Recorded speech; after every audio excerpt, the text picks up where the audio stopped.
শুধুমাত্র 1 কাপ সুজি আর ছোট্ট একটা আলু দিয়ে আজ তোমাদের ভীষণ লোভনীয় একটা টিফিন রেসিপি শেয়ার করব। একদম অল্প তেলে স্বাস্থ্যকর এই টিফিন রেসিপিটি ছোট থেকে বড় সবারই খুব ভালো লাগবে। তার জন্য প্রথমে একটা মিক্সিং বোলে নিয়ে নিয়েছি 1 কাপ সুজি, আর যে কাপ মেপে আমি সুজিটা নিয়েছি সেই কাপেরই 1 কাপ জল দিয়ে সুজিটাকে ভালো করে ভিজিয়ে রেখে দেব 10 মিনিটের জন্য। তো দেখো পুরো 1 কাপ জল কিন্তু আমি দিয়ে দিয়েছি। চামচের সাহায্যে সুজিটাকে ভালো করে জলের সঙ্গে মিশিয়ে নিয়ে এবার একটা ঢাকনি দিয়ে ঢেকে রেখে দিচ্ছি কিছু সময়ের জন্য। 10 মিনিট রাখলেই যথেষ্ট। তো ঢেকে দেওয়ার পর অন্য সাইডে একটা ফ্রাইং প্যান বসিয়ে দিয়েছি। প্যানটা গরম হয়ে গেলে দিয়ে দিলাম কিছুটা রিফাইন অয়েল। তেলটা যখন ভালো গরম হয়ে গেছে সামান্য গোটা জিরে দিয়ে দিলাম। জিরেটাকে ভালো করে ভেজে নিয়ে এবার এখানে অ্যাড করে দিচ্ছি কেটে রাখা পেঁয়াজ। আমি দুটো মিডিয়াম সাইজের পেঁয়াজকে বেশ একটু বড় বড় করেই কেটে নিয়েছি, দেখে তোমরা বুঝতে পারছো। সব পেঁয়াজগুলো দিয়ে তেলের সঙ্গে প্রথমে নেড়েচেড়ে মিশিয়ে নেব, আর পেঁয়াজের পার্টগুলো একটু খুলে খুলে দেব। তো এইভাবে নেড়েচেড়ে ভালো করে প্রথম মিশিয়ে নিলাম। অ্যাড করে দিচ্ছি এই টাইমে স্বাদ অনুযায়ী লবণ আর সামান্য হলুদ গুঁড়ি। স্বাদটাকে বাড়ানোর জন্য দিয়ে দেব 1/2 চামচ মতো ধনে গুঁড়ি, আর স্বাদ অনুযায়ী লঙ্কা গুঁড়িও দিয়ে দেব। এখানে লঙ্কা গুঁড়ির পরিমাণটা কম দিয়েছি, আর কাঁচা লঙ্কা অ্যাড করে দিলাম দুটো, ছোট ছোট করে কেটে নিয়েছিলাম। এবার সব মশলার সঙ্গে পেঁয়াজটাকে মিশিয়ে নিচ্ছি। একটু টাইম ধরে ভালো করে নেড়েচেড়ে পেঁয়াজের সঙ্গে মিশিয়ে নিলাম। দেখবে 1 মিনিট মতো এইভাবে নাড়াচাড়া করার পর পেঁয়াজটা বেশ নরম হয়ে আসছে। পেঁয়াজটা বেশি ভাজার দরকার নেই। এই টাইমে এবার আমি অ্যাড করে দিচ্ছি সিদ্ধ করে রাখা আলু। এখানে ছোট্ট একটা আলু সিদ্ধ করে এইরকম ছোট ছোট কিউব করে কেটে নিয়েছিলাম। সেই আলুটা দিয়ে সব মশলা আর পেঁয়াজের সঙ্গে মিশিয়ে নিলাম। আলুটা দেওয়ার পর এইভাবে অনবরত নেড়েচেড়ে 1 মিনিট মতো আমি ভেজে নিয়েছি। তো এবার পুরোটা আমাদের একদমই তৈরি হয়ে গেছে। এবার একটা পাত্রে আমি নামিয়ে নিচ্ছি। পাত্রে নামিয়ে নেওয়ার পর অন্য সাইডে এরই মধ্যে কিন্তু সুজিটা বেশ নরমও হয়ে গেছে। তো দেখো এখানে সুজিটা হাত দিয়ে একটু চেপে দেখছি সুজিটা একদমই নরম হয়ে গেছে। এবার এখানে অ্যাড করে দেব 3 চামচ ময়দা।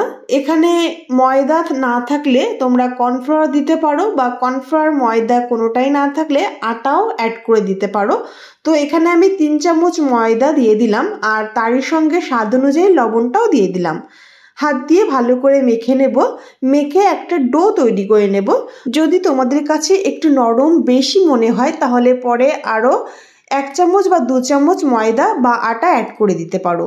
তো এইভাবে আমি মেখে নেওয়ার পর একটু নরম বেশি মনে হচ্ছিল, তাই এরপর আমি আরও 2 চামচ ময়দা অ্যাড করেছি। তো তারপর দেখো পারফেক্ট একটা সফট ডো তৈরি হয়েছে। ডোটা কিন্তু একটু নরমই হবে, তাতে কোনো অসুবিধা নেই। রেসিপিটি তৈরি করতে আরও সুবিধাই হবে। তো দেখো সফট একটা ডো তৈরি করে নেওয়ার পর হাতে একটু তেল মেখে ডো থেকে কিছুটা অংশ লেচি নিয়ে নিলাম।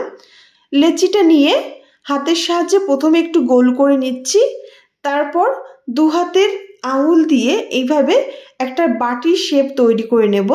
তৈরি করতে একদমই সহজ, তোমরা দেখেই বুঝতে পারছো আমি কিভাবে একটা বাটির আকার তৈরি করে নিচ্ছি। এভাবে চারিদিকটা ছড়িয়ে নিয়ে বাটির মতো করে নিলাম। আর যতটা পুর দেওয়া সম্ভব সেই হিসাবে এখানে 1 চামচ মতো পুর আমি দিয়ে দেব। যত পুর দেয়া হবে ততই টেস্টটা বেশি ভালো লাগবে। তবে খেয়াল করতে হবে বাটির শেপটা যতটা বড় হয় সেই হিসাবে কিন্তু পুরটা দিতে হবে। প্রথমে পুরটা একটু হাতের সাহায্যে এক জায়গায় এনে সাইডটা থেকে এইভাবে এক জায়গায় করে আটকে দিতে হবে। নাস্তাটা তৈরি করা খুবই সহজ, একবার তৈরি করলেই বোঝা যায়। আর তোমরা দেখেও বুঝতে পারছো খুব সহজেই কিন্তু এইভাবে নাস্তাটা তৈরি হয়ে গেল। সুন্দরভাবে আটকে দিলাম। আর ডোটা যেহেতু বেশ সফট হয় তাই কিন্তু রেসিপিটি তৈরি করতেও অনেকটা সহজ। হাতের সাহায্যে এইভাবে গোল করে নিয়ে প্লেটের উপর কিছুটা ময়দা ছড়িয়ে আমি নাস্তাটা রেখে দিচ্ছি। এখানে অবশ্যই প্লেটের উপর ময়দা ছড়িয়ে দেবে। যদি তেল ব্রাশ করে নাও তাহলে কিন্তু প্লেটে লেগে যাবে, তাই অবশ্যই ময়দা বা আটা ছড়িয়ে নিতে হবে। তো দেখো তারপর আরও কিছুটা ডো হাতে নিয়ে সেই একই রকমভাবে এইরকম বাটির শেপ তৈরি করে নিচ্ছি।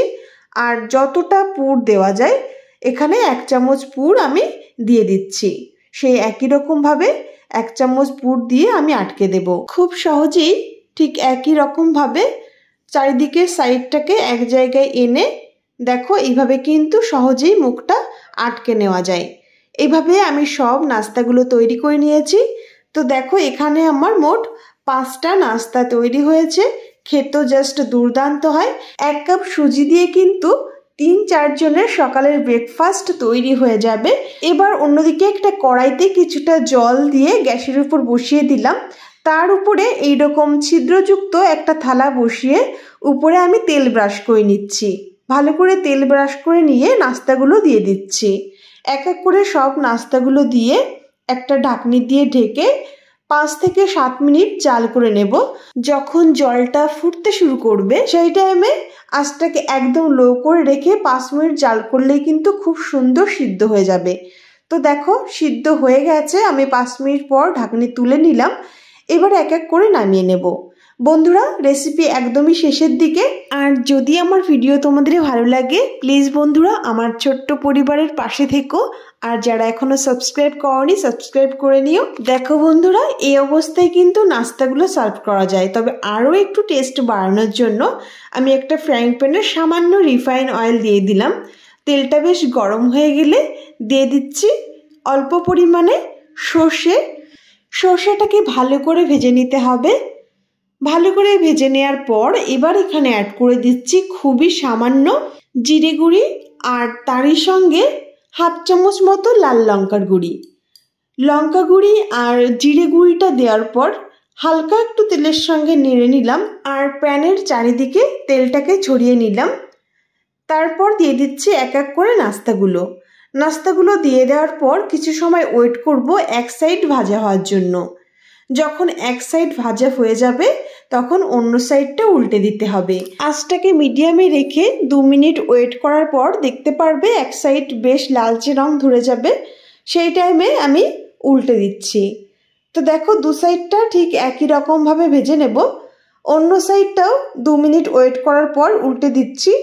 আর যখন 2 সাইডটা ঠিক এইরকম লালচে রং ধরে যাবে তখন নামিয়ে নিচ্ছি। খুবই সহজ রেসিপি কিন্তু খেতে দুর্দান্ত হয়। তোমাদের কেমন লাগলো রেসিপিটি অবশ্যই বলো। আর যদি ভালো লেগে থাকে বন্ধুদেরকে শেয়ার করো বন্ধুরা। আর আমার পাশে থেকো। তো বন্ধুরা আজ এ পর্যন্তই। দেখা হবে নেক্সট কোনো ভিডিওতে। তোমরা সবাই খুব ভালো থেকো।